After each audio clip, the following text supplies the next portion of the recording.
여성 전투원이 대거 등장하는 최초의 사건은 바로 제2차 세계대전이라고 할 수 있죠. 당시 그 나치 독일을 이끄는 독재자였던 아돌프 히틀러가 제1차 세계대전 때 독일의 쓰라린 패배를 서력하겠다.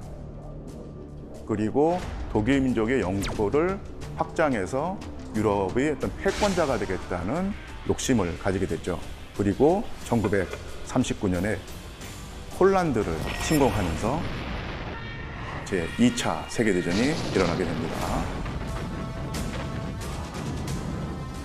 그런데 제2차 세계대전의 그 주요 교전국 가운데 영국, 독일, 미국, 소련 요 나라에서는 여성 인력을 대규모로 군대로 끌어들여서 전쟁을 수행하게 됐습니다.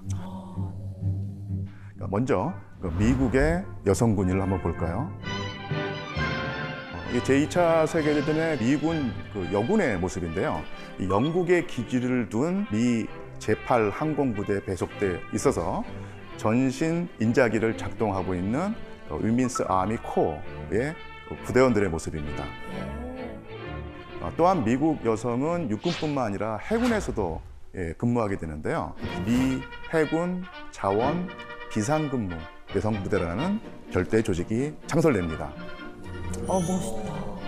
이것은 그 우편물을 그 분류하고 처리하는 역할을 맡고 있는 여군들입니다.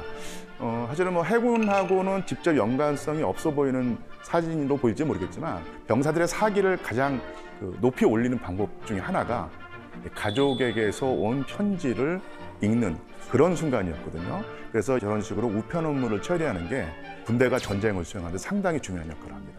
그리고 그 밖에도 항공기계병,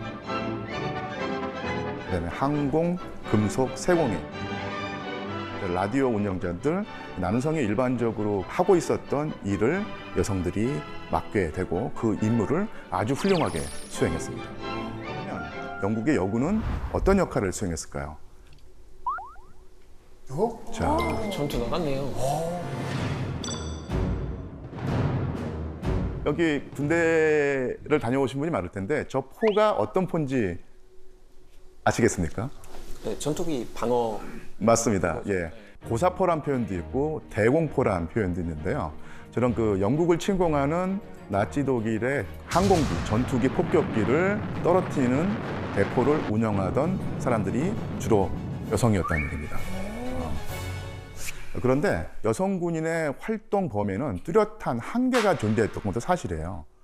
그래서 뭐냐면 이 대공부대원들이 거의 다 그 여성이었지만 지휘관은 예외 없이 중년 남성이었습니다. 그리고 또 대공부대의 특성상 이 최전선에 있기보다는 후방에서 방어 임무를 수행했거든요. 그래서 전선에서 멀리 떨어져 있었기 때문에 이런 의미에서 여성 여군은 남성 군인의 그 빈자리를 메우는 전투 임무보다는 보조 임무를 수행했던 것입니다. 우리가 지금까지 그 미국, 영국, 독일 여군의 사례를 살펴봤는데요. 그런데 한 나라에서는 그림이 다릅니다. 바로 그 나라는 소련입니다. 예. 소련에서는 특히 정말로 많은 여성이 군대에 동원되는데요. 제2차 세계대전의 절정기였던 1943년 말에는 그 수가 무려 100만 명에 이르게 됩니다. 예, 100만 명이라는 숫자는 지금 대한민국 국군의 수가 50만 명을 약간 상회한다고 하면 거의 그 2배에 달하는 그 병력 규모였던 것이죠. 그래서 당시 소련의 그 붉은 군대 전체 병력이 약 8%를 차지하게 됩니다. 숫자가 많을 뿐만 아니라 이 소련군에서는 여성 군인의 모습을 찾아볼 수 없는 병과가 사실 거의 없었어요. 여성 전투기 조종사, 여성 폭격기 조종사, 여성 함상 근무원, 여성 전차병, 여성 저격병. 줄줄이 나열하다 보면 한 10분도 모자랄 정도로 상당한 활약상을 보이게 되는데요. 자, 그런데 역사학에서 말이죠. 어떤 현상이 난데없이 갑자기 느닷없이 나타나는 경우는 없습니다. 어떤 현상이 나타나려면 그 전에 설례, 뭐 프리퀄이라고 하는 아니면 전사라고 하는 이런 것이 있어야 되거든요. 근데 소련, 그러니까 러시아의 옛날에는 여성 전투원이 띄엄띄엄 존재합니다. 그 한번 실내를 한번 살펴볼 텐데요. 여러분, 그 두 인물이 같은 사람입니다. 얼굴이 진짜 예, 예. 이름이 그 나데지다 두로바라고 하는 여성인데요. 여성 드레스를 입고 있는 것은 그러니까 그 처녀 때 그 모습이고요. 나중에 신분을 속이고, 정확히 말하면 성별을 속이고 군대에 들어가서 기병장교로 근무하게 됩니다. 예, 남장 여자. 예, 예. 약간 만화 같은. 유난 같은. 예, 그렇습니다. 1812년에 그 프랑스의 나폴레옹이 러시아를 침공에 들어오죠. 그래서 이 전쟁을 막아내는 어떤 그런 방어전을 조국전쟁이라고 부르는데, 이 조국전쟁에서 맹활약했던 군인이 바로 이 나데지다 두로바입니다. 전투에서 어떤 활약을 했는지도 살펴봐야 될 텐데요. 어떤 그 구트슈타트라고 하는 전투가 있었는데요. 여기서 동료가 적군의 공격을 받아서 이제 죽을 위험에 처했었거든요. 이때 두로바가 공격을 막아내고 러시아군 용기병 장교의 목숨을 구하게 됩니다. 사실 이런 행동은 사실 남성 병사도 하기가 쉽지가 않은데, 예, 정말로 그 두로바가 얼마나 뛰어난 군인인가를 보여준 일화일 수 있겠죠. 그러면 예, 예. 결국 이제 높으신 분들한테도 들켰나요? 그렇습니다. 그런데 나데지다 두로바가 여성임이 드러나게 되는 어떤 과정이 좀 흥미로운데요. 동료들은 아마 그 비밀을 지켜준 것 같은데 청원서 한 통이 정부에 들어가게 됩니다. 그러니까 왜냐하면요, 이 두로바가 군대에 들어가기 위해서 그 부모를 떠났죠. 가출을 했는데 가족과 연락을 한동안 오랫동안 하지 않았어요. 근데 하지만 그 아버지에게는 상당히 미안한 감정과 애정이 남아 있었던지 결국은 아버지에게 편지를 씁니다. 자기는 어느 부대에서 어떤 가명을 쓰면서 군인으로 지내고 있다. 이것을 이제 편지를 쓰죠. 그래서 이제 그 가명으로 소콜로프라고 하는 이름을 쓰는데요. 결국 아버지가 그 편지를 읽고 나서 자기 딸 두로바가 하루라도 빨리 집으로 돌아오게 해달라, 이런 청원서를 당시 러시아 황제였던 알렉산드르 1세에게 보냅니다. 그리고 청원서의 내용을 읽어본 황제가 두로바를 데려오라고 하죠. 그래서 처녀기병이라는 회고록에 보면 이 두로바가 황제, 러시아 황제를 아련했던 장면이 서술되어 있습니다. 그거 한번 살펴볼까요? 네네. 집에 돌아가라는 말에 공포에 떨며 소리쳤으며 바로 황제의 발 아래 엎드렸다. 폐하, 저를 집으로 보내지 말아 주십시오. 저는 폐하를 위해 제 목숨을 스스로 바치고 싶습니다. 이 말을 하면서 나는 황제의 무릎을 안고 울었다. 황제는 감동하셨다. 그럼 자네는 무엇을 원하는가? 전사가 되는 것입니다. 군복을 입고 무기를 드는 것입니다. 다른 것은 제게 필요 없습니다. 영화네요. 예. 그래서 이 황제가 두로바의 말을 듣고 이제 감격을 했던 거예요. 그렇다면 계속 군 복무를 할 수 있게 해주겠다라고 하는 허락을 하고요. 그 다음에 그 이름까지 내립니다. 여러분, 그 황제 이름이 알렉산드르 1세잖아요.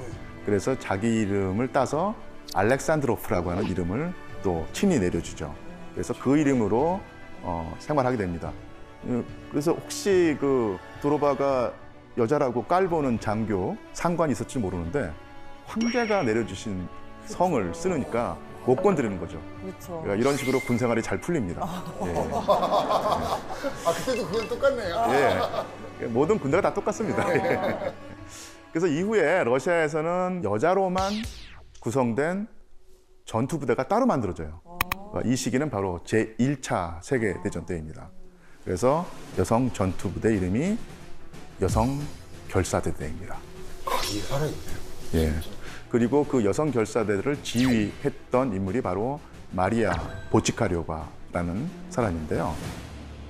그 일생을 살펴보자면요, 사실은 그 시골 안악과 다를 바 없는 농촌 여자였어요. 당시에 러시아 거의 대부분의 여성과 마찬가지로 중노동에 시달리고 가족에게 헌신하면서 힘들게 살아가고 있었는데 제1차 세계대전이 일어나니까 군대를 찾아가서 자기를 군인으로 받아달라고 요청을 합니다. 근데 왜 그런 군대에 들어갔는가를 한번 연구를 해보면 보치카려바가 자기는 애국심 때문에 군인이 되겠다고 지원을 했다고 돼 있지만 여러 가지 이유에서 볼 때 자기의 어떤 그 삶을 완벽하게 바꿔보고 싶은 어떤 욕구가 있었던 모양입니다. 그것을 바로 보치카려바는 이제 군대 전쟁에서 찾았던 것이죠. 그래서 마찬가지로 처음에는 군대에서 받아들이려고 하지 않는데 황제에게 편지를 써서, 그때는 니콜라 2세입니다. 니콜라 2세에게 편지를 써서 결국 황제의 허락을 받아내죠. 그래서 군대에 들어가서 훈련을 받고 군인이 됩니다. 그래서 그 제1차 세계대전에서 이제 최전방에 배치가 됐고요. 실제로 아주 뛰어난 활약을 했고요. 상당히 그 유명한 인물이 됩니다. 전국에서 그 지명도가 올라가고 어떤 그 발언의 무게가 실리게 되는데 이때 그 러시아가 상당히 그 독일군에게 연전연패하면서 아주 어려운 상황에 있었거든요. 이때 그 마리아 보체카려바가 제안을 합니다.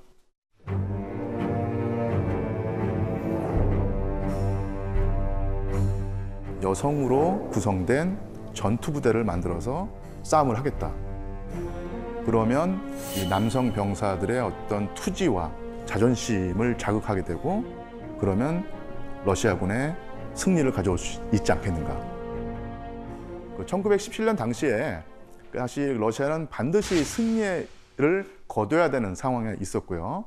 그래서 러시아 정부는 이 보치카려바의 제안, 즉 여성 전투원 부대를 만들자는 이런 그 착상을 받아들이고 실행에 옮기게 됩니다.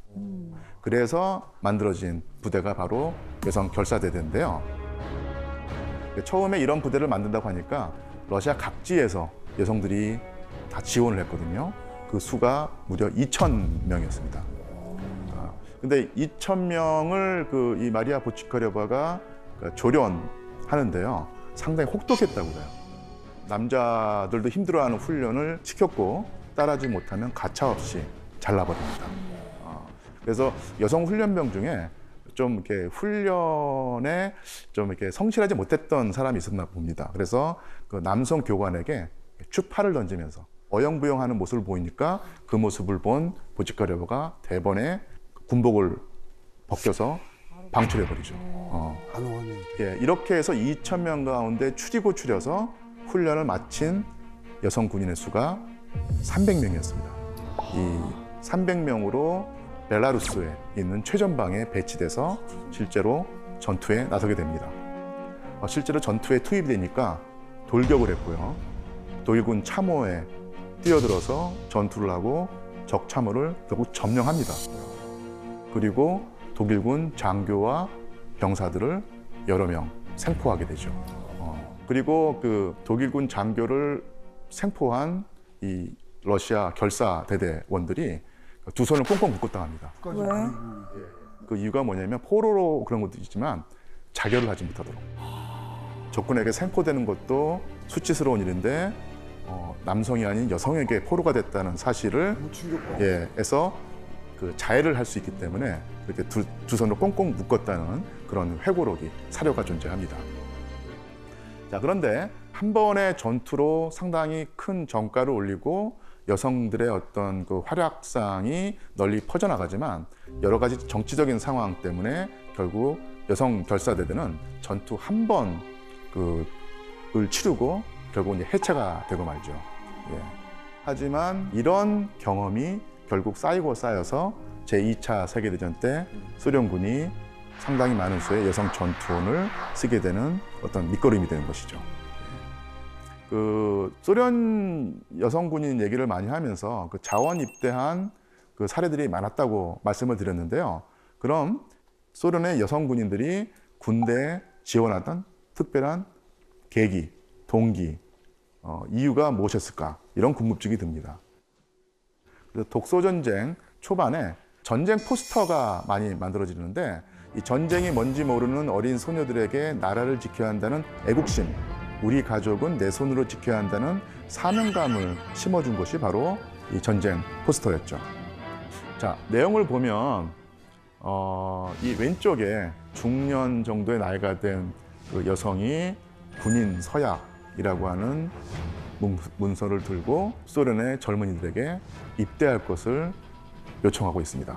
그래서 제목이 나라의 어머니가 당신을 부른다, 이런 뜻입니다.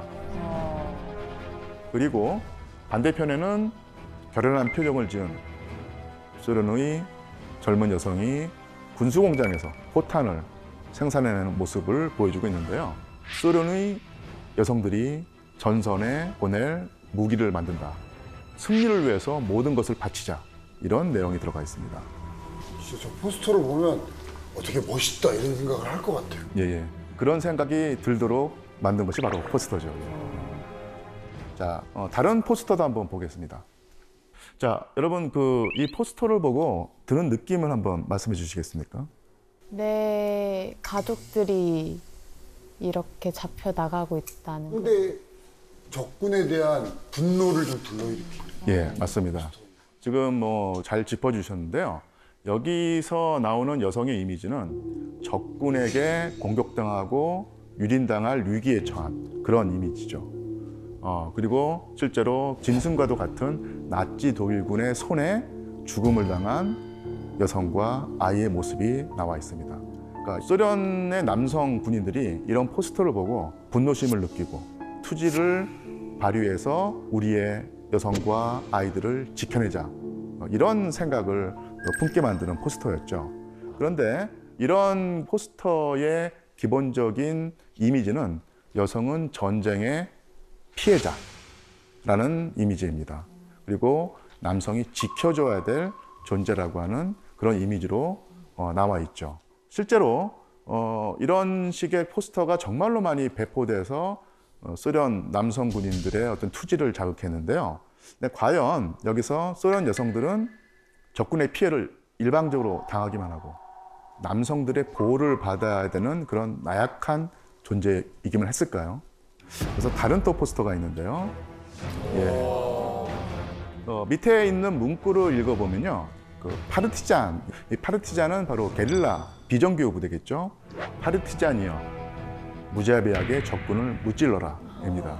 상당히 이례적으로 적군을 나치 독일군을 공격하는 여성 파르티잔 대원이 나오고 있는데요. 이런 식으로 그 적을 공격하는 거의 유일한 포스터입니다.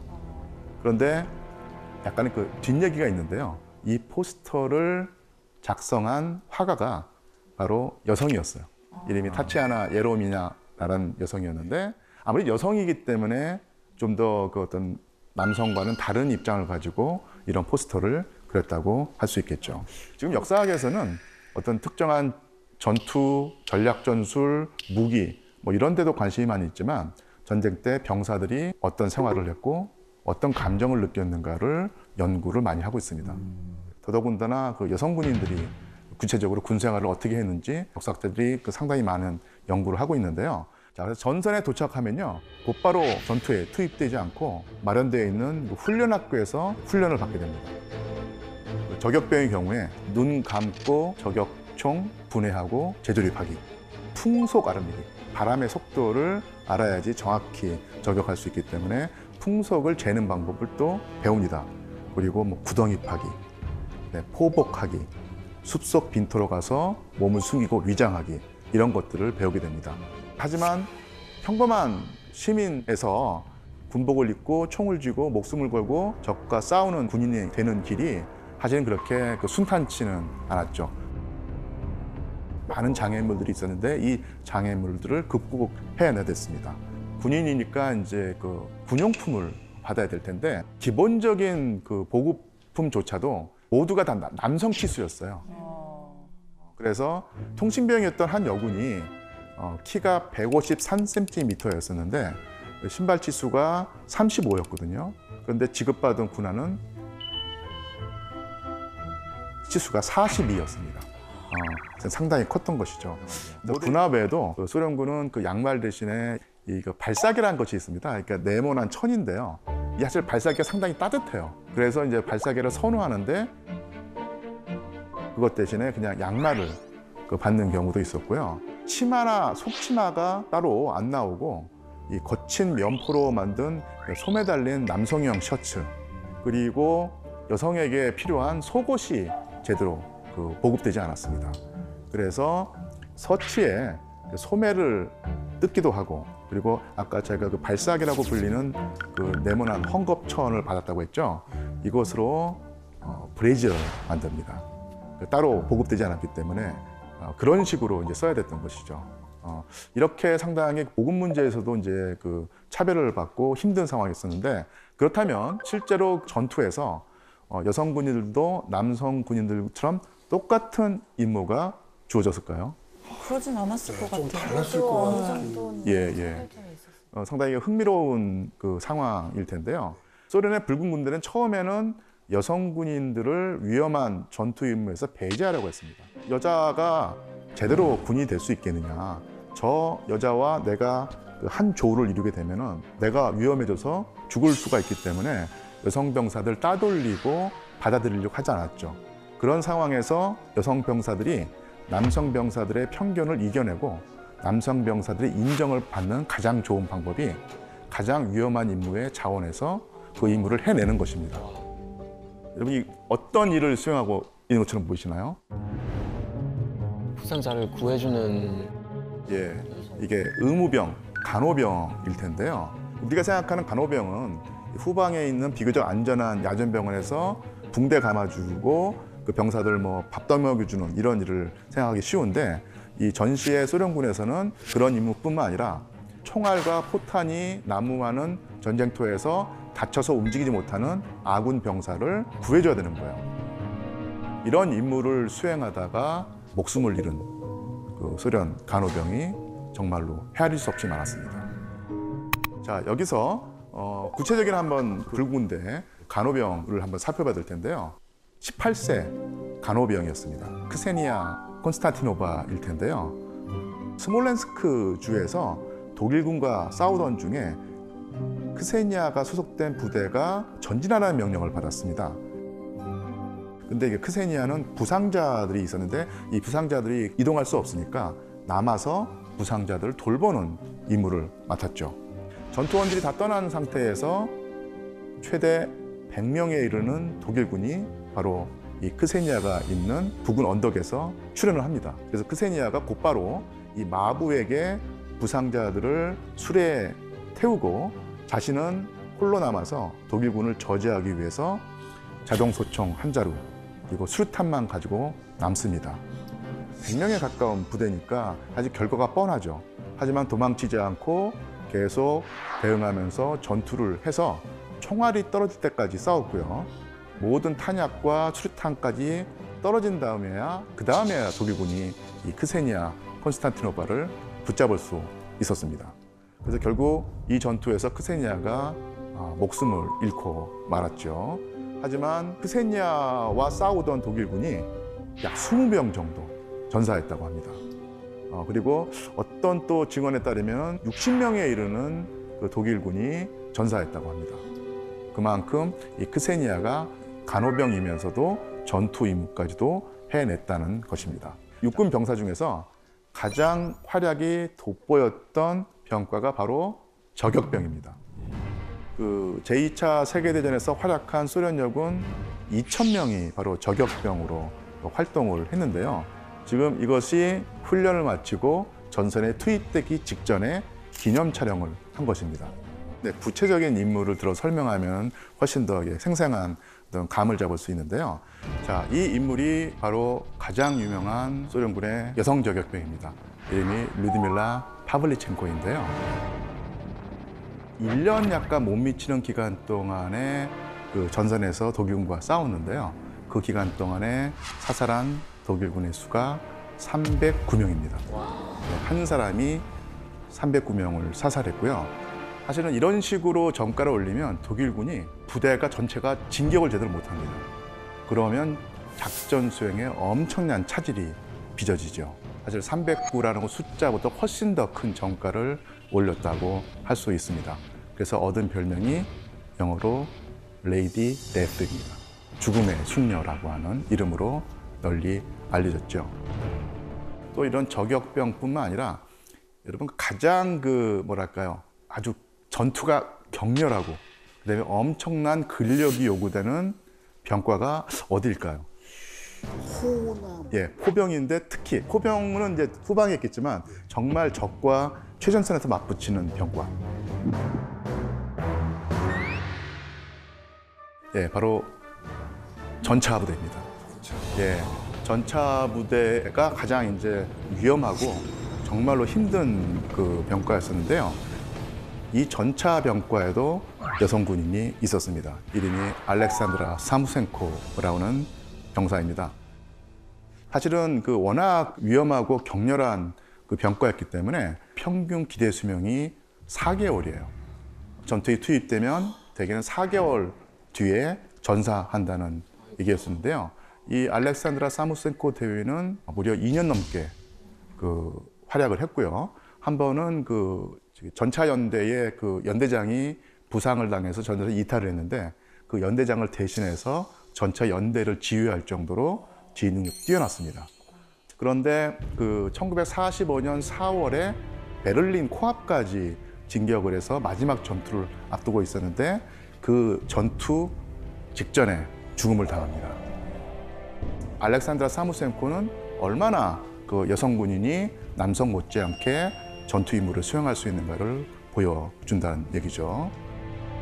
전투가 벌어지지 않는 나머지 기간 동안에는 군인들, 특히 여성 병사들이 어떻게 지냈을까 하는 부분인데요. 한 사례가 있는데요. 무전병으로 이루어진 부대가 있었는데 사령관이 프티친이라고 하는 장교였었는데요. 항상 어려운 임무를 수행하다가 이제 이동을 하게 됐는데 특별히 미용사를 불러온 거예요. 그래서 여성들이 머리를 말고 머리를 염색하고 속눈썹을 물리는 어떤 그런 배려를 해줍니다. 그때 여성 무전병들이 엄청나게 좋아했던 겁니다.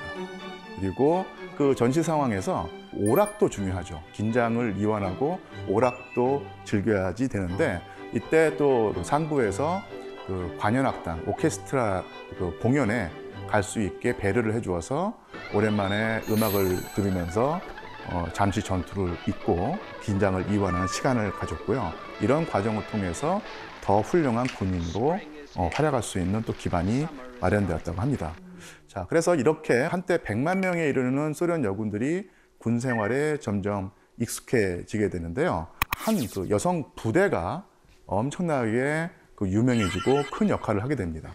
이 부대를 살펴보는 어떤 배경으로서 우리가 스탈린그라드 전투를 알아야 됩니다. 스탈린그라드 전투는 정말로 전쟁의 중간 부분에 있는데 소련의 스탈린이 분명히 다음에 독일이 공격을 할 때는 모스크바를 또 노릴 것이다 라고 해서 모스크바 방어에 아주 치중하고 있었거든요. 그때 아돌프 히틀러가 이런 허점을 노린다면서 러시아 남부로 진격을 하게 됩니다. 남부로 쭉 내려가는 도상에 스탈린그라드, 오늘날의 볼고그라드죠. 그 도시가 있는데 이 도시가 최대 격전의 싸움터가 됩니다. 지금 보신 영상 자료는 스탈린그라드가 시작되는 초기에 독일 공군이 수백 대의 폭격기를 동원해서 수천 톤의 폭탄을 스탈린그라드 시에 투하해서 공격하는 장면입니다. 이에 대항해서 이제 소련군도 붉은 군대도 저항을 하게 되는데 이 인물은요, 마리나 라스코바라고 하는 소련의 여군인데 이분은 여성으로만 구성된 공군 부대를 따로 만들려고 했어요. 여기에 붙은 이름이 바로 여성 야간 경 폭격기 부대입니다.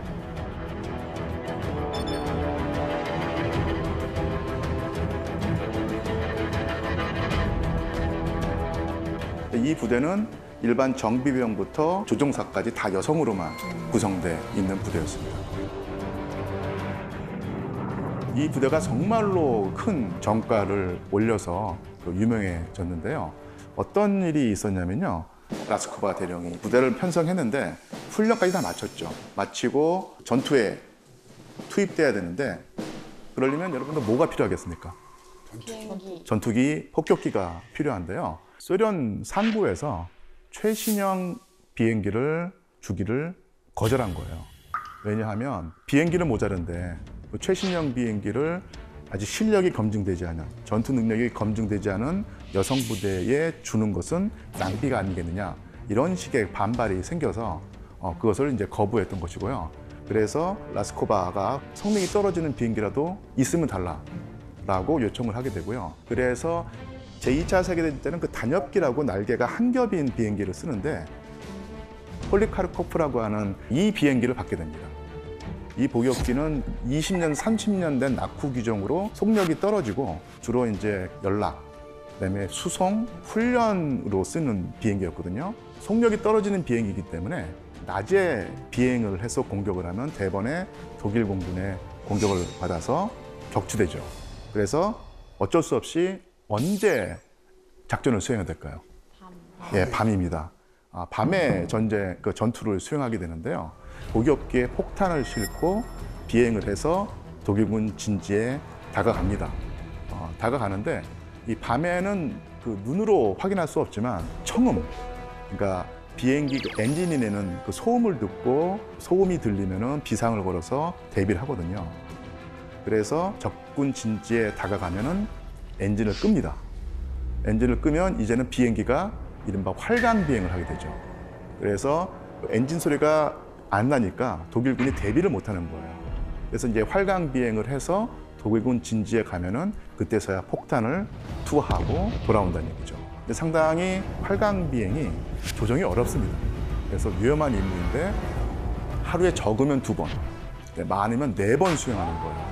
그리고 이것을 여러 달, 1년 넘게 수행을 하면서 큰 활약을 했는데 이 상대방이 그 독일군이었잖아요. 독일에서도 이름을 날리게 되는데 이에 관해서 다니엘 씨 또 들어본 적이 있나요? 네, 예. 제가 한번 조사해 보니까 모터를 엔진을 꺼놓고 가니까 마치 마녀가 빗자루를 타고 갑자기 나타나서 나를 공격하듯이 이제 공격하니까 그 밤의 마녀, 나흐텍슨이라는 이름이 붙었는데 도플데카가 옛날 비행기인데 비행기 밑에 그 무게 때문에 하나 정도만 달 수 있었는데 나머지 그냥 작은 폭탄들 그냥 콕핏 안에 그냥 이렇게 들고 있고 그냥 이렇게 던졌대요. 예, 예. 네, 이렇게 던지는 상황이고 또 하나는 이제 장점이자 단점인 게 비행기 자체가 너무 느리고 그러니까 솔직히 공격 받기는 되게 쉽지만 공중에서 전투했을 때 더 유리했던 거예요. 네, 왜냐면 독일 측 그 전투기들이 어느 정도 속도 붙어야 갈 수는 있잖아요. 너무 느리게 가면 추락하니까. 한번 공격하고 그 공격을 놓쳤을 때는 다시 크게 막 동선을 잡고 돌아야 되니까 이런 면에서는 굉장히 좀 이제 유리하다고 했지만 사실 정말 너무나 위험한 업무였고 예. 근데 굉장히 독일 사람들도 엄청 무서워했대요. 예, 예. 우리가 그냥 여성 비행기 부대하면 상당히 낭만적인 생각을 하기 쉬운데 그 낙후된 기종을 가지고 정말로 힘들고 어려운 임무를 수백 차례, 수천 차례 수행하면서 성과를 올렸다는 얘기입니다. 그래서 그 사람이 어떤 사람인지 한번 보겠습니다.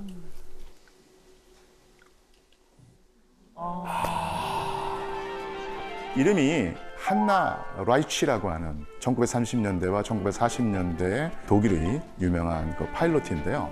그 당시 독일뿐만 아니라 전 세계의 유명 인사로 여성 최초라는 타이틀을 지녔던 사람이 바로 이제 한나 라이치인데 최장시간 채공 기록을 잇따라 갈아치우면서 독일 최고의 글라이더 조종사로 명성을 얻게 됩니다. 그래서 이제 히틀러의 눈에 띄게 된 것이죠. 그래서 곧 그 나치당에 가입을 합니다. 그리고 한나 라이치는 히틀러에 대한 충성심과 존경심으로 히틀러와 친분을 맺게 되고 상당히 가까운 사이가 되죠. 그럼 거기서 어떤 역할을 수행을 하신 건가요? 당시 그 전쟁 중에 그 독일에게 남은 최종 병기, 그러니까 그 히틀러가 전쟁의 판세를 그 뒤엎겠다면서 만들어낸 병기가 바로 V1 로켓입니다.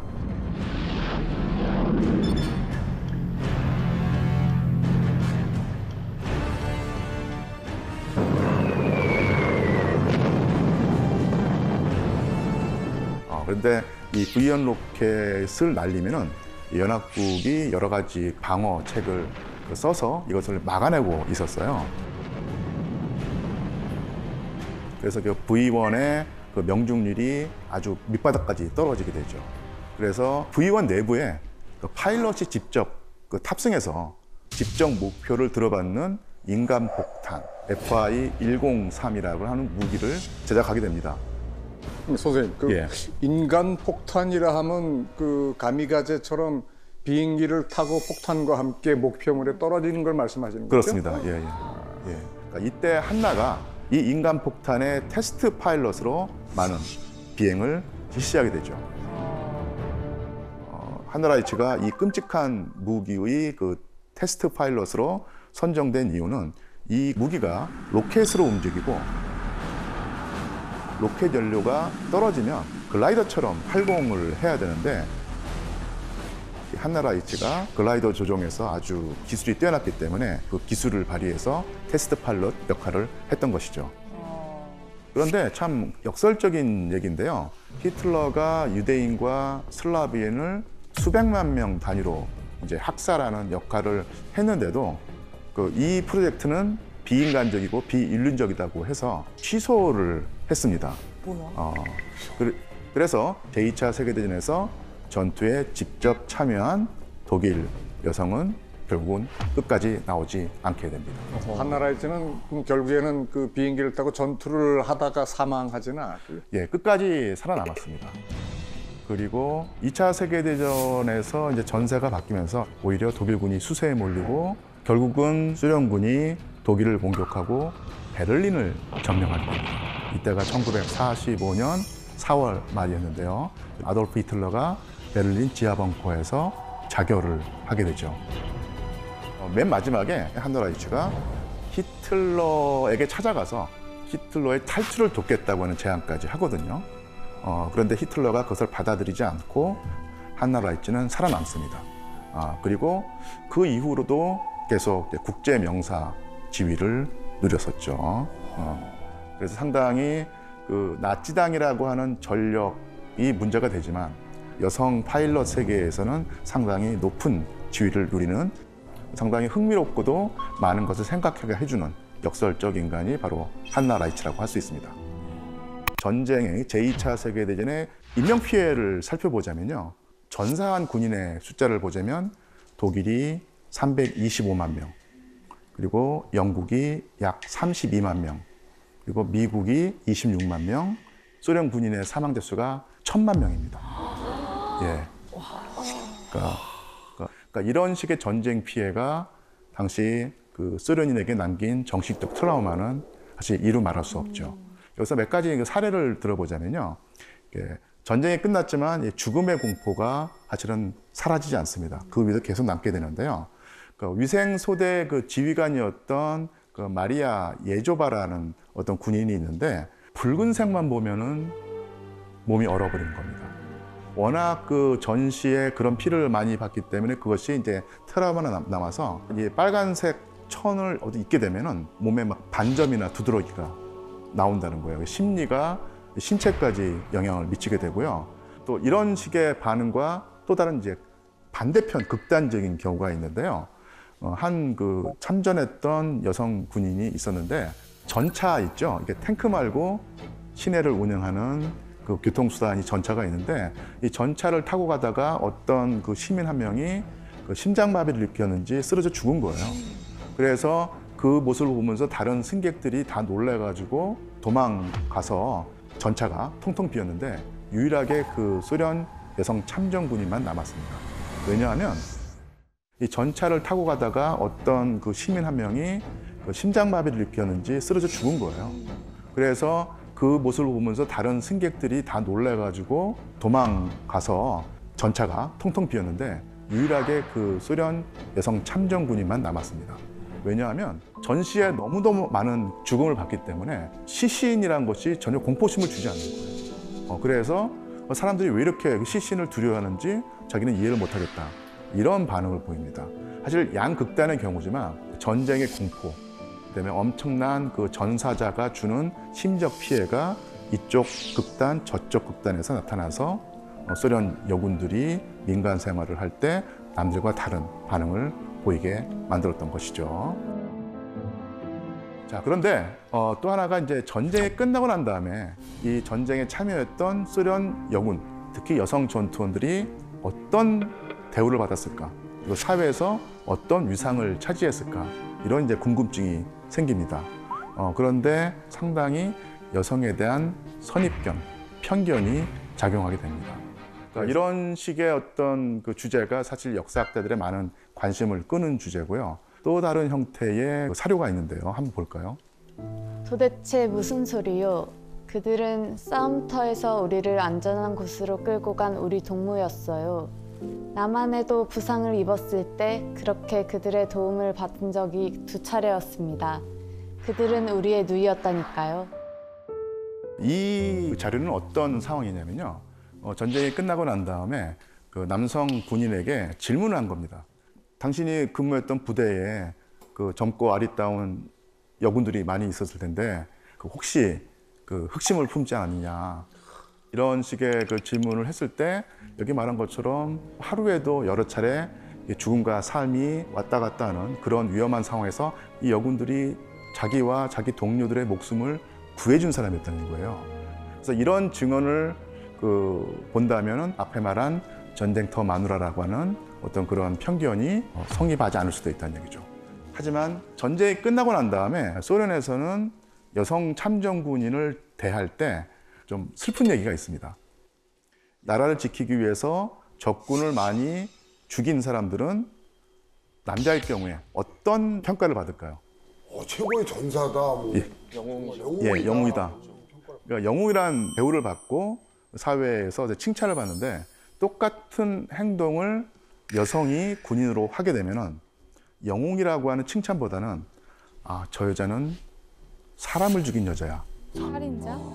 전쟁인데 그러면. 살인자라고 하는 평가를 받는다는 얘기죠. 똑같은 행위를 하는데 남성이 하면 영웅, 여성이 하면 살인자라고 하는 그런 시선을 받게 된다는 얘기입니다. 그래서 구체적으로 예를 들자면요. 소련 남성이, 평균적인 남성이라고 하면 당시에는 가부장제 가치관을 지키려고 할 텐데 마음이 통하는 여성이 생길 거 아니겠습니까? 그러면 전시에 뭐 했냐고 물어봤을 때 나는 여성 군인으로 전투에 참여해서 적과 싸웠다. 이렇게 되면은 내가 사랑하고 내가 평생을 같이 할지도 모르는 사람이 사람을 죽인 사람이잖아. 살인자일 수 있잖아. 이렇게 생각하면서 마음이 식어버리는 거예요. 그래서 관계를 끊고 등을 돌려버리는 일이 많았습니다. 그러니까 이런 식으로 사회적인 냉대에 시달리니까 전투에 참여해서 나라를 지켰던 소련의 여성 참전 용사들이 자기의 경험을 얘기하기보다는 감추죠. 말을 하지 않습니다. 체제가 억압을 하고 당사자들이 입을 닫아버리면서 수십 년 동안 마치 제2차 세계대전에서 여성 전투원이 없었던 것처럼 여겨지게 된 것이죠. 상황이 수십 년 동안 진행이 되지만 그래도 일부 기억이 남아있고, 특히 또 1990년대 이후에 여성들이 적극적으로 자기 기억을 얘기하면서 제2차 세계대전의 여성 군인의 존재를 부각하고 되살리는 작업이 이루어지게 됩니다. 자, 이것은 전후에 전쟁에 참여했던 여성 참전 용사들이 모여서 모임을 가지는 것인데, 이 펼침막에 쓰여져 있는 문구가 우리는 3586 야전 병원에서 복무했던 사람들입니다. 이런 식의 용감한 노력과 역사학자들의 노력이 한데 어우러지면서 최근에는 제2차 세계대전, 영국군, 미국군, 소련군의 여성 군인의 존재가 상당히 많이 부각이 됐고요. 특히 소련군의 경우에는 여성 전투원들의 어떤 활약상과 그 위상, 그리고 그들의 의미가 아주 소상하게 연구가 되고 있습니다. 그래서 종전 뒤에 그들이 침묵을 선택할 수밖에 없었던 이유는 바로 그래야지 특이한 존재, 이상한 존재, 아니면 살인자라고 하는 평가를 받지 않고 평범한 사람, 정상인의 대우를 받을 수 있었기 때문에 그런 것이죠. 자, 지금까지 제2차 세계대전기의 여성군인, 특히 여성 전투원에 관한 이야기를 들어봤는데요. 과거를 돌아보면서 그 뒤에 또 다른 이면, 하지만 숨겨진 진실이 있다는 어떤 생각을 하고 더 관심을 기울이면은 역사의 진실, 우리가 살펴볼 수 있게 되고요. 이런 시각을 가지고 여성들을 보게 되면, 그리고 군대와 전쟁을 보게 되면 우리가 알고 있던 전쟁과 군대는 남성만의 영역이었다는 사실을 우리는 이제 버릴 수 있게 되고 여성들의 그 과거의 모습들을 조금 더 세밀하고 정밀하고 진실에 가깝게 바라볼 수 있게 되리라고 생각합니다. 지금 우리나라 민법은 자녀 중에 어느 한 사람에게 몰아서 상속하는 것을 가급적이면 안 하도록 하고 있습니다. 물론 법보다 유언이 우선이기 때문에 주는 분의 의지가 반영이 먼저 되지만 그럼에도 불구하고 한 푼도 못 받는 경우는 안 생기도록 법으로 보호를 하고 있기 때문에 아마 소송을 통해서 상속분의 일부를 받으실 수 있을 겁니다. 지금 말씀하신 그 사례처럼 장남에게 몰아서 상속하는 것이 법적으로 가능했던 시절이 있었습니다. 자, 지금부터 우리나라 법의 민법의 변화 과정을 살피면서 한번 설명해 드릴 텐데요. 어쩌다 가족 이름을 붙였습니다. 그러네요. 어쩌다 가족. 그런데 이 설명을 하기 위해서 참 대단히 죄송한데 아버님은 돌아가신 상황으로 재영 선배님. 명복을 빌어주세요. 1960년에 우리 민법이 생기기 이전에는 일본 민법을 우리가 쓴 적이 있어요. 그래서 이것을 의용민법이라고 부르는데 의용민법 시절에는 장남, 상중 씨가 100%를 상속합니다. 저 시대 때는요. 27억. 장녀, 차녀, 차남은 장남의 호의에 기댈 수밖에 없어요. 법이 이렇게 돼 있습니다. 그러다가 이거 너무 잘못된 거 아니냐. 그래서 1960년부터 시행된 새로운 민법이 있습니다. 이 민법에 따르면 장남 외에 다른 자녀들에게도 상속을 하도록 했는데요. 상속의 비율, 이것이 각각 다릅니다. 법에 정해서 이렇게. 그렇습니다. 상속의 비율을 법에 정해놓는 거죠. 그러니까 유언이 없을 때에는 이 법대로 한다. 라고 하는 건데 27억 5천만 원을 장남이 갖던 이것을 차남이 제가 10억이나 가져가네요.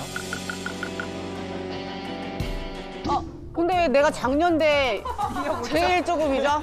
제가 작년대. 과몰입 됐어요. 다들 과몰입 됐어요. 이 상속 문제는 이렇게 민감한 거예요. 맞아요. 내가 아닌데도 화가 나잖아요. 화가 나요. 네. 그러니 자기 일이면 얼마나 화를 내겠습니까? 그래서 이게 아주 민감하고 아주 조심스럽게 접근해야 되는 문제예요. 자, 보면 장남은 27억 5천만 원을 다 받은 것에서 10억 원으로 줄고 같은 아들인 차남이 10억 원이 됩니다. 전 동등하네요. 그렇죠. 아들 간에는 동등함이 이루어졌는데 딸은 안 그래요. 차녀는 5억 원. 뭐냐면 아들들의 반입니다. 그런데 왜 장녀는 또 반이 면사포도 슬픈 거예요, 됐을까요? 갑자기. 출가해서 그런 거 아닌가요? 그렇죠. 출가해서요? 네. 얘도 출가할 건데? 아직 안 했으니까. 얘도 출가할 건데? 아직 안 했으니까. 출가한 딸에 대해서는 아들의 4분의 1. 이래서 10억 원, 2억 5천만 원, 5억 원, 10억 원 이런 차이가 생기게 되는 거죠. 결혼 안 하는 게 낫겠네요. 아들 간의 차이는 해소됐으나 아들, 딸의 차별은 여전하고 특히 결혼한 딸에 대해서는 더 가혹하다. 너무 차별이 심한데요. 이거죠. 심하죠? 잘못됐죠? 다시 고칩니다. 그래서 1979년에 고친 것을 보면 그래 또?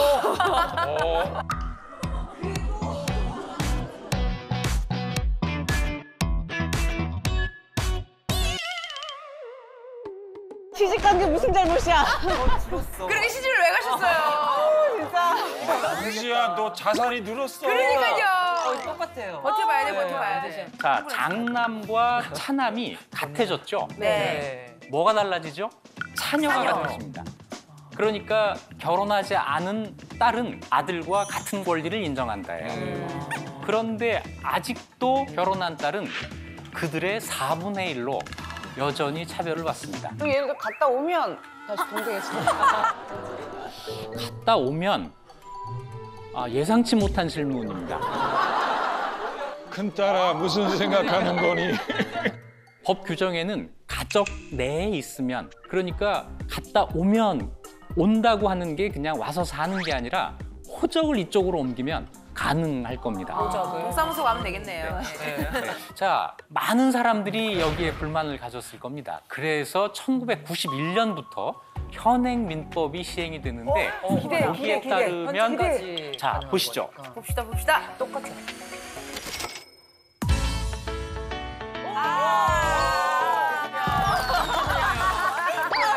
축하드려요. 우리 큰아들 얼굴 봐.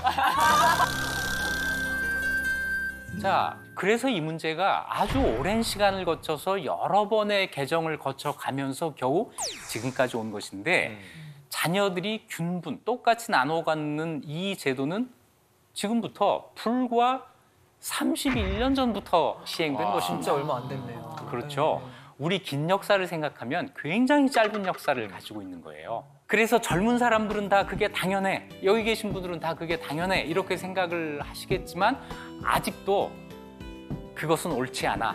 내 유언, 내 의지가 먼저야 해서 아들에게 더 많이, 장남에게 더 많이 이렇게 상속하는 분들이 많이 계신 거죠. 잘못된 아닙니다. 그분들 나름의 그 생각에 역사성이 있어요. 자, 그렇게 생각하게 된 이유가 어디에 있을까?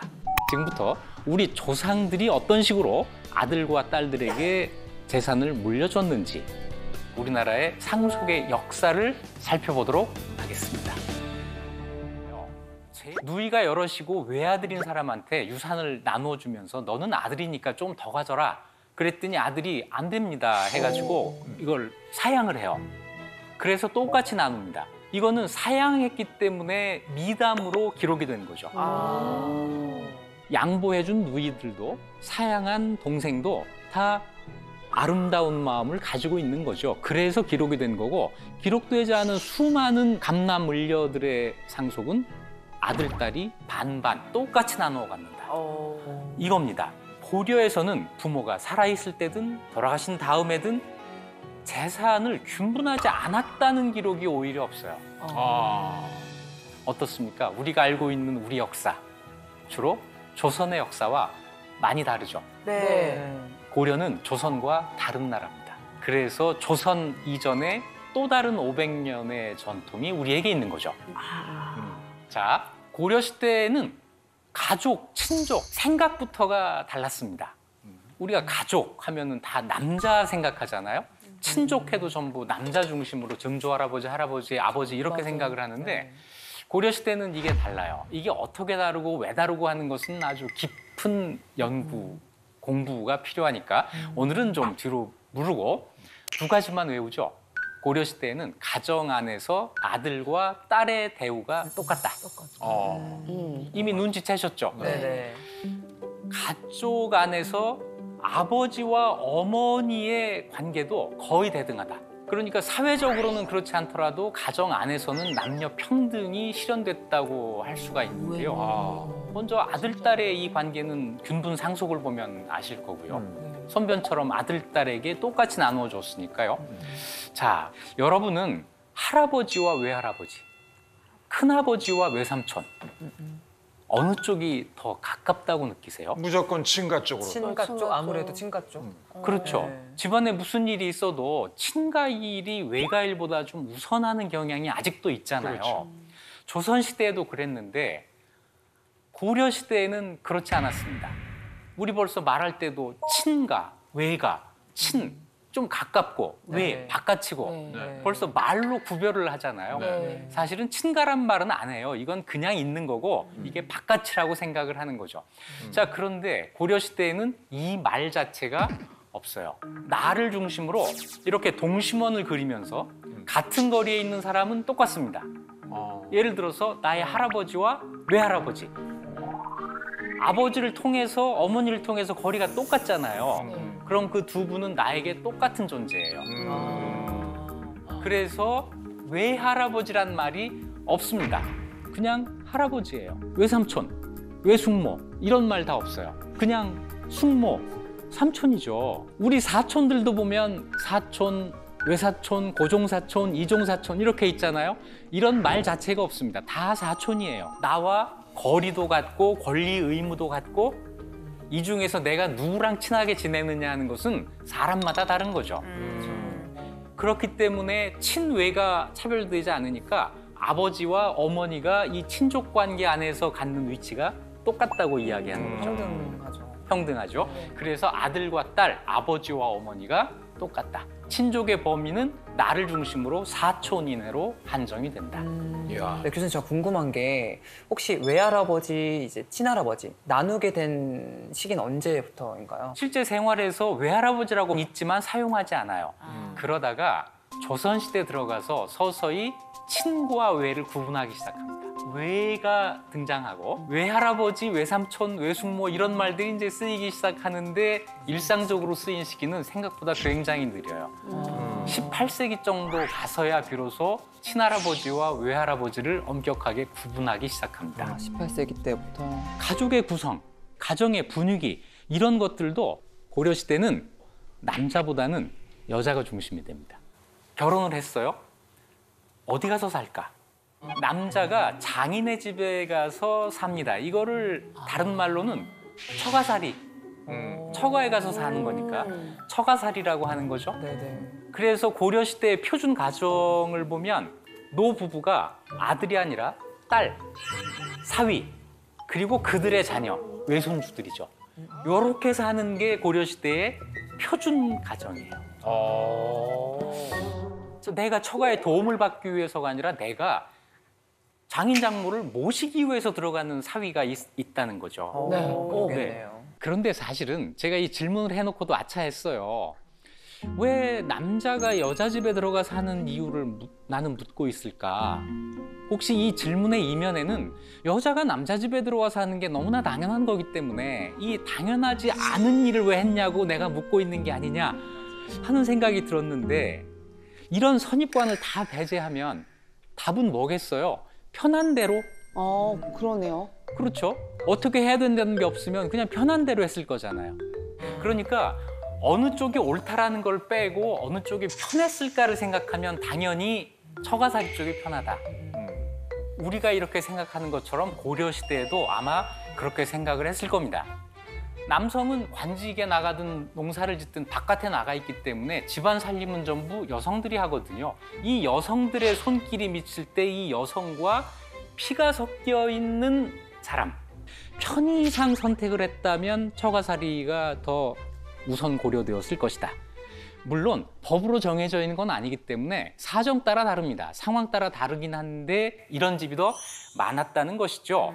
부인이 남편 집에 들어가서 시부모를 모시고 사는 집도 있고 아니면 독립해서 둘만의 가정을 이루는 집도 당연히 있고 그런데 그렇지 않은 비율이 더 높았다. 이렇게 되면 일반적으로 가정 안에서 남편보다 부인의 목소리가 더 높아질 수 있겠죠. 그래서 고려시대의 유명한 학자들이 이 처가살이에 대해서 이런 기록을 남겨요. 이규보라는 분이 있습니다. 아주 유명한 분이에요. 네. 이규보가 남긴 시 중에 이런 글이 있습니다. 혼인을 하면 남자가 처가로 간다. 필요한 것을 다 처가에 의존하니 장인 장모의 은혜가 부모와 같다. 능력이 없어서 들어간 것처럼 보이지만 대체로 고려시대 남성들은 처가에서 도움을 받으면서 그곳에서 생활했다는 것이죠. 우리 생각보다 처가에 대한 의존도가 훨씬 더 높았다는 겁니다. 자, 만족도도 꽤 있었던 것 같아요. 또 한 사람이 있습니다. 고려 말에 학자 이색이 이런 시를 또 씁니다. 우리나라가 처가살이를 하는 건 오랑캐 풍습이 동방에 물든 거라네. 처가살이를 하는 것은 당연한데 그 이유를 이야기하는 거예요. 이게 중국의 풍습이 아니라 오랑캐 풍습이다. 그래서 남자들 가운데 그거 안 했으면 좋겠는데 이게 우리가 공부한 중국의 유학에 따르면 이러면 안 되는데 우리가 이러고 있는 건 잘못된 거야. 뭐 이런 생각을 속으로 하고 있는 거죠. 네. 그런데 누구나 다 이러고 있기 때문에 내가 어쩔 수가 없는 거예요. 그래서 큰 목소리는 내지 못하고 이거 어떻게 좀 안 되나? 뭐 요 정도 생각에서 고려가 망해요. 망하는구나. 그래서 고려의 가족 문화를 들여다보면 우리의 생각보다 조금 다르게 여성의 역할이 크다. 비교적 평등한 관계가 유지되고 있었다. 그러는 가운데 재산도 균분, 아들, 딸을 차별하지 않고 똑같이 나누어졌다. 자, 그러면 상속 이야기에서 이제 한 걸음 더 나가 볼까요? 상속은 왜 하는 걸까요? 내가 죽으면서 살아있는 자녀들에게 왜 내 자산을 남길까요? 여기에는 뭔가 대가를 요구하는 게 있습니다. 제사죠. 제사. 네. 내가 죽은 다음에 나를 위해서 무언가를 해줘야 된다. 나의 묘 잘 관리해줘야 되고, 그 다음에 1년에 한 번만이라도 음식 차리고 나를 불러서 이걸 먹게 해주고, 그리고 또 한 가지는 나의 존재를 후손들이 계속 기억해 주기를 바라는 이런 게 있을 거잖아요. 네. 이게 제사라는 의례로 나타나게 되는데, 이 제사, 상속과 제사가 의무와 권리로 같이 간다고 했을 때 아들과 딸이 똑같이 재산을 나누어 받았다면 네. 제사는 누가? 어떻게 해야 되는 거죠? 반반. 같이. 똑같이. 네. 똑같이 해야 되는 거죠. 그렇다면 한 달의 제사를 아들 집에서 딸 집에서 똑같이 할까요? 그거는 아니고 돌아가면서 한다. 그래서 돌아간다를 한자로 윤회라고 해요. 윤회, 제사를 받든다, 봉사. 윤회봉사라고 하는 말이 나오게 되는 겁니다. 상속도 똑같이, 제사도 똑같이. 이거 사실이 현대에도 필요한 거 아닌가? 왜냐하면 저희 모친 살아 계실 때 저희 집안에 제사가 11번이 있었어요. 그러니까 뭐 한 달 반 걸러 저희 모친께서는 제사상 차리시느라고 진짜 등골이 빠지셨거든. 맞습니다. 제사는 간단한 게 아니에요. 옛날로 올라갈수록 제사 비용이 많이 들어갑니다. 이 윤회봉사를 하는 사례가 아까 나왔던 이색의 시에 아주 잘 남아있는 게 있습니다. 이색이 젊은 시절에 있던 일을 회상하면서 시를 지은 게 있어요. 내가 젊을 때 어느 집 제사에 갔는데 해가면서 이야기를 하는데, 그 어느 집이 누구냐면 좀 놀랍게도 내 장모의 친정어머니 제사였어요. 장모의 친정엄마. 장모의 친정. 장모의 친정어머니, 내 장인의 장모님. 네. 이분 제사에 그냥 간 게 아니라 집사, 거기에 한 구성원으로 참여를 한 겁니다. 이색은 14살에 과거 1차 시험에 합격한 인재였어요. 성균관에 입학해서 정말 너무 성적이 좋아서 쟤는 앞으로 뭔가가 될 거야. 장래가 촉망되는 젊은이였는데 결혼을 해요. 19살에 결혼을 하는데, 결혼하기 전날 밤까지도 서로 이색을 사위로 삼으려고 당대의 명문가들이 서로 싸웠다는 거예요. 인기 많았구나. 이게 말로만 듣던 컴피티션. 경쟁이죠, 경쟁. 그래서 이 이색을 사위로 영입하는 데 성공한 사람은 안동권 씨, 권한공이라고 하는 사람의 아들이에요. 그러니까 권한공의 손녀딸이 이색의 부인이 된 거죠. 당대의 세력가였습니다. 그런데 이색 집안은 그렇게 부유하지 않았거든요. 아마도 이색이 젊을 때 생활비는 처가에서 받았을 가능성이 큰데요. 그 처가의 생활비 보조 가운데에서도 원 재산이 처가의 장모님한테서 왔을 가능성이 있어요. 이 시에서도 그런 대목이 나옵니다. 해마다 수입이 있어 나도 오히려 배부른데 장모의 친정어머니의 땅에서 나오는 수입으로 나도 배가 부르다. 장모의 친정어머니의 토지가 장모를 거쳐서 딸을 거쳐서 상속이 되고, 이걸 부인의 재산으로 해서 이색이 그걸 먹고 살았던 거죠. 그럼 선생님, 처가살이를 하다가 예를 들어서 이제 말 그대로 장인 장모가 돌아가시면 처가살이를 하는 사위한테도 재산이 상속이 되는 거였습니까? 사위한테는 안 되고 딸에게는 됩니다. 상속에는 흔들리지 않는 변치 않는 원칙이 있습니다. 상속은 피를 따라 흐른다. 여성이 자기 재산을 소유할 수 있다라고 하는 것이 이 여성에게 힘을 줘요. 언제? 이혼할 때. 이혼을 결심할 때 재산이 있습니다. 이혼해도 먹고 살 수 있어요. 그래서 내가 먹고 살 길이 없어서 참고 산다. 이런 상황은 안 만들어지는 겁니다. 이혼을 장려하는 건 아니고 이혼을 못하는 불쌍한 상황은 안 만들어야 되는 거잖아요. 그래서 여성의 이혼이 우리 생각보다는 많이 이루어집니다. 그래서 여성이 자기 재산을 가지고 이혼을 하는데 이혼하는 여성이 많다고 하는 것은 뒤집어 이야기하면 재혼하는 것도 가능하다는 것을 의미하죠. 고려시대에도 이혼, 재혼 다 있었던 거예요? 당연히요. 당연히 있습니다. 오히려 조선보다 고려가 이혼, 재혼이 더 많죠. 그러겠네요. 수절을 한다고 하는 이런 생각이 잘 없어요. 오히려 없습니다. 와. 자, 결혼 전에도 물론이고 결혼한 다음에도 균분입니다. 똑같이 받아요. 이혼할 때에도 자기 재산을 그대로 유지할 수 있습니다. 처가살이와 여성의 재산 소유를 두 개를 연결하면 어떤 그림이 그려지세요? 고려시대의 이혼이란 남자가 처가에서 자기 재산을 챙겨서 나가면 성립이 되는 거예요. 여자는 그냥 있으면 되는 겁니다.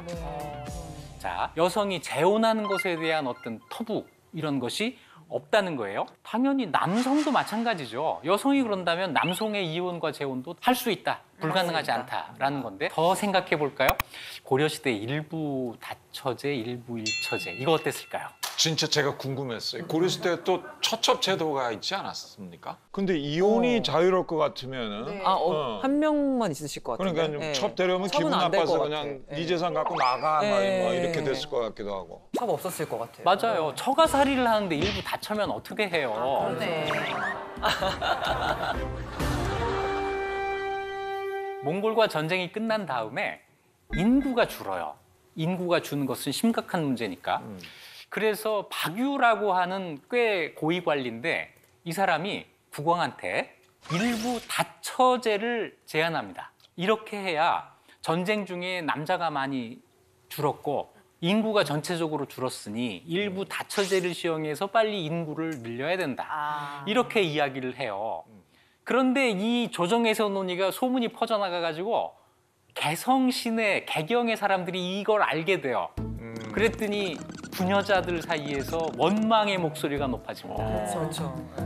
누구야? 이러고 있는데 마침 연등의 날 초파일이에요. 초파일 날 국왕이 연등의 행사를 위해서 궁궐 밖으로 행차를 할 때 박유가 그것을 포종하게 돼요. 길거리에 나간 거죠. 그랬더니 어떤 노파가 철을 열어두자고 한 자가 바로 저 노인네다. 그러니까 막 사람들이 우르르 몰려들어가지고 손가락질을 해대는 바람에 거리에 붉은 손가락이 한 무더기가 되었다. 와이고야. 그래서 이 논의가 이제 민심에 가로막힌 거잖아요. 네. 그런데 결국 중지되는데 고려사를 보면 또 재밌는 이야기가 있습니다. 그 당시 재상 가운데 부인을 무서워하는 사람이 있어 이 논의가 중단되었다. 이건 고려사에 있는 얘기예요. 와. 자, 어떻습니까? 일부 일처제. 확실하죠? 네. 아들, 딸의 지위가 동등하다. 자, 이런 것들이 조선과 다른 고려의 모습입니다. 굉장히 개방된 사회였네요. 네. 개방되기도 하고 우리 상식하고 너무 잘 맞아요. 네. 평등하고. 네, 그냥 들으면 그게 맞는 거지. 맞아요. 이게 자연스러운 상태인 거죠. 맞아요.